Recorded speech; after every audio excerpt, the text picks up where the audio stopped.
Good morning students. Now coming to transverse section of anther or transverse section of microsporangia. You know, every flower is represented by a typical bisexual flower is represented by male sexual organ. This is androecium. Male sexual organ is called androecium. Generally, this androecium is represented by some modified leaves. These modified leaves are called stamens. So, stamens are also called microsporophytes. Now, this stamen is represented by two different parts. One is the stalk-like filaments, and second fertile part, anther. This anther is responsible for formation of pollen grains. Anther is responsible for pollen grains. In this way, this anther, it is represented by small satellite structures called lobes. These lobes are also called theca. Lobes are also called theca. Anther with one lobe, this is called unithecus. Unithecus. Okay, and anther with two lobes, that is called bi or dithecus. Di or bithecus. In this way, dithecus anther is represented by two lobes, theca, and unithecus anther is represented by one theca, means one lobe. In this way, every lobe is also represented by two microsporangia. Two microsporangia. Every lobe with two microsporangia. In this way, monothecus anther is represented by two microsporangia, and dithecus anther is represented by four microsporangia. So, lobes and microsporangial ratio 1:2. One lobe, two microsporangia.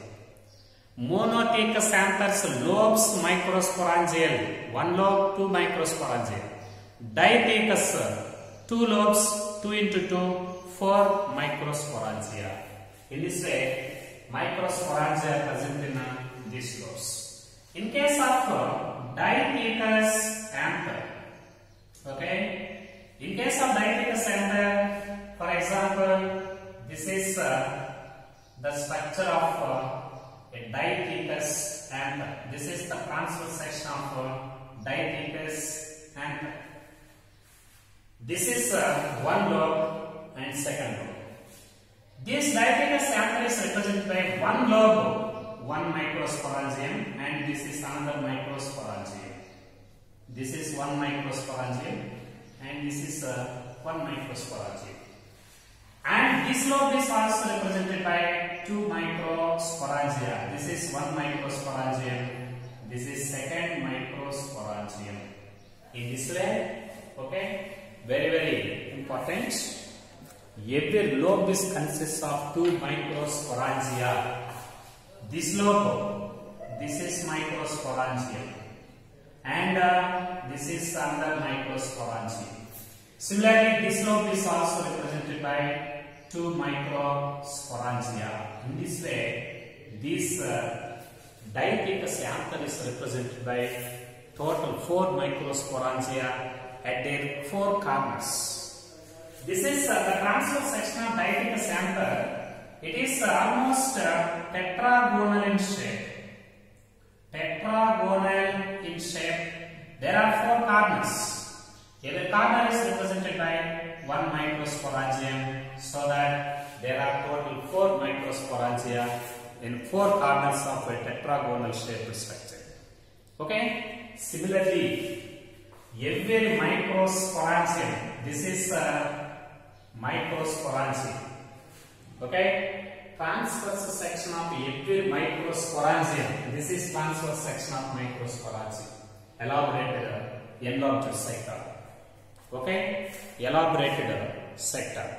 The transverse section of every microsporangium, it is represented by two parts. One is called anther lobe, anther wall. One is anther wall. Okay. 2. Sporogenous tissue. In this way, the transverse section of anther or the transverse section of microsporangium, it is represented by two different parts. One is called anther wall, second one is called sporogenous tissue. This anther wall is multi-layered wall. Okay, it is represented by 4 layers.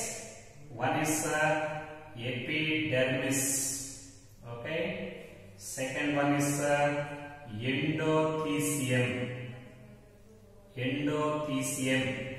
Third one is middle layers, and fourth one is tapetum. In this way, total 4 layers are present in anther wall. One is called epidermis, second one endothelium, middle layers, and tapetum. Outermost layer of this anther wall is epidermis. Innermost layer of this anther wall is tapetum. Similarly, the internal part of this total anther microsporangium, this is sporogenous tissue. In this way, these 3 layers, first 3 layers, they play very significant role in protection and dehiscence of anther at maturity. Dehiscence of anther at maturity, and also protect the anther, protecting layers. But the innermost layer, this is a nutritive layer. Very important. Nutritive layer. Okay? In this way, microsporangium is represented by total 2 parts, anther wall and sporogenous tissue. Anther wall is a multi-layered wall. Anther wall is also differentiated into total 4 layers.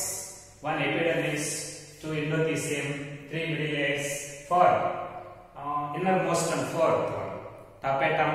First 3 layers, they help in protection and dehiscence. Dehiscence means the splitting up of anther at maturity to liberate the pole grains, and innermost layer is a nutritive layer. First coming to epidermis. Okay. Epidermis is the outermost layer. This is the outermost layer of the anther wall, epidermis. It is represented by 1 layer of cells, 1 row of cells. It is made up of 1 row of parenchyma cells. Cells are arranged compactly without intercellular spaces, means gaps. And for example, this is epidermis, outermost layer, epidermis. Okay, epidermis. The epidermal cells present between 2 microsporangia means here. The epidermal layers, the epidermal cells present between the 2 microsporangia means here in this lobe, and the epidermal cells present between the 2 microsporangia of the next lobe. The epidermal cells present between the microsporangia, they are represented by very thin cell walls. Such epidermal cells present between the microsporangia are called stomium. This is called stomium. The cells, stomium is a part of epidermis. But what is the position of these epidermal cells and stomium? Stomium is a very thin-walled epidermal cells present between the 2 microsporangia of both theca, both layers, both lobes.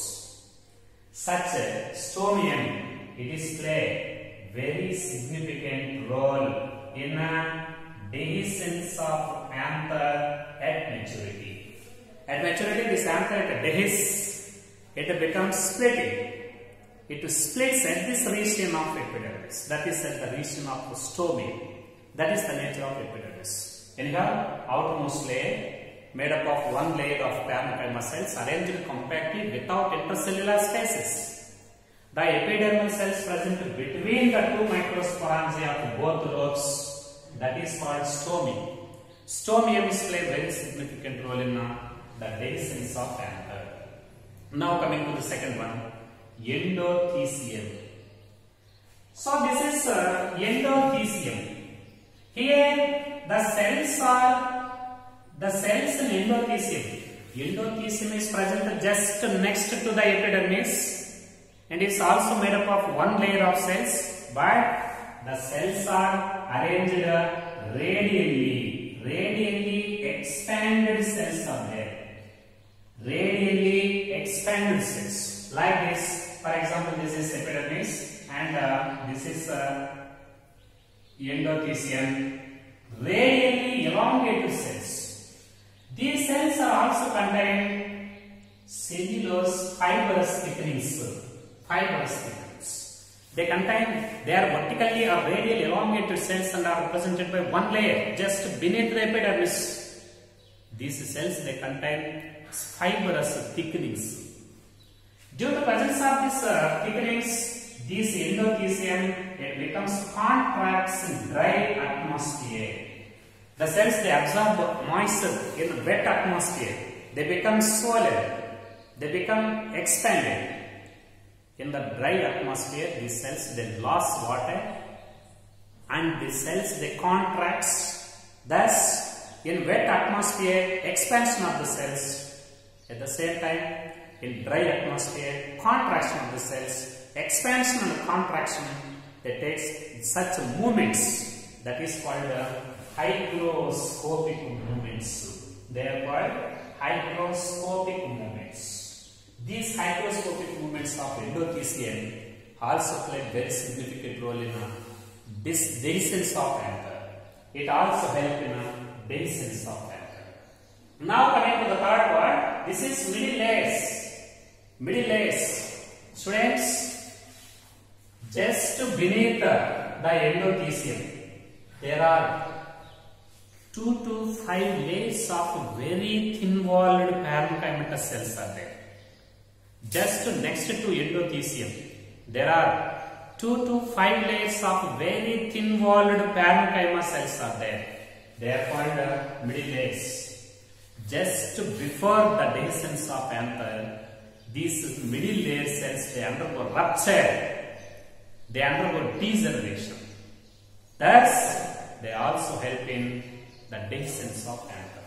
Now coming to the innermost layer of the anther wall, this is called tapetum. Tapetum. Innermost layer of anther wall is called tapetum. Okay? This tapetum surrounds the sporogenous tissue. Mention the name of anther wall that surrounds the sporogenous tissue. Tapetum. That is innermost layer of anther. Actually, these tapetal cells, they are very large cells. And the cells are filled with very dense cytoplasm. Cells contain more than 2 nuclei, means they may be in a multinucleated condition. These cells they are very rich in nutrients. Just before after the maturity of this anther, tapetal cells they undergo rupture. They are crushed. They undergo lysis. Thus, they supply nutrients to developing pollen grains. Very, very important. This is it nourishes the developing pollen grains. It provides food materials to the developing pollen grains. It is a nutritive layer. That is a multinucleated condition and is present in innermost. This is the innermost layer of anther wall. Now, just beneath this anther wall, there is a mass of cells.